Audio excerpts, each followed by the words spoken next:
અમદાવાદની સાબરમતી નદીમાં ગંદકીનું સામ્રાજ્ય છવાઈ ગયું છે। નદીમાં લીલ અને જળકુંભીનું સામ્રાજ્ય જોવા મળી રહ્યું છે, ત્યારે નદીમાં સરદાર બ્રિજથી દધીચી બ્રિજ સુધી જળકુંભી જોવા મળી રહી છે। ત્યારે કરોડો રૂપિયાના ખર્ચે નદીને સાફ સફાઈની માત્ર વાતો કરવામાં આવે છે અને આ વાતો પોકળ સાબિત થઈ રહી છે। અમદાવાદની સાબરમતી નદીમાં ગંદકીનું સામ્રાજ્ય છવાઈ ગયું છે। નદીમાં લીલ અને જળકુંભીનું જ માત્ર સામ્રાજ્ય જોવા મળી રહ્યું છે।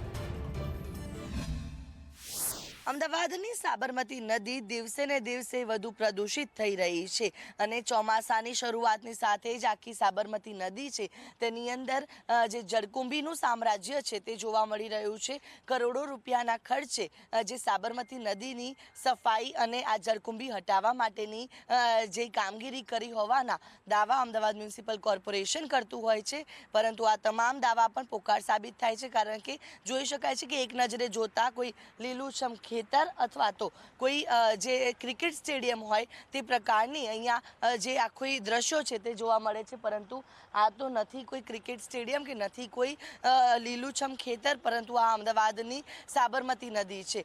જે ઇન્કમટેક્સ બ્રિજથી લઈને વાડજ સુધીનો જે બ્રિજ છે તે આખા બ્રિજની નીચે જે સાબરમતી નદી છે તેની અંદર આ જ પ્રકારે લીલીછમ ચાદર પથરાયેલી જોવા મળી રહી છે। જળકુંભીનું સામ્રાજ્ય સાબરમતી નદીની અંદર જોવા મળી રહ્યું છે અને પાણી પણ વધુ પ્રદૂષિત થતું સામે આવી રહ્યું છે। કેમેરા પર્સન મનીષ વાણિયા સાથે આયુષી યાજ્ઞિક, સંદેશ ન્યૂઝ, અમદાવાદ।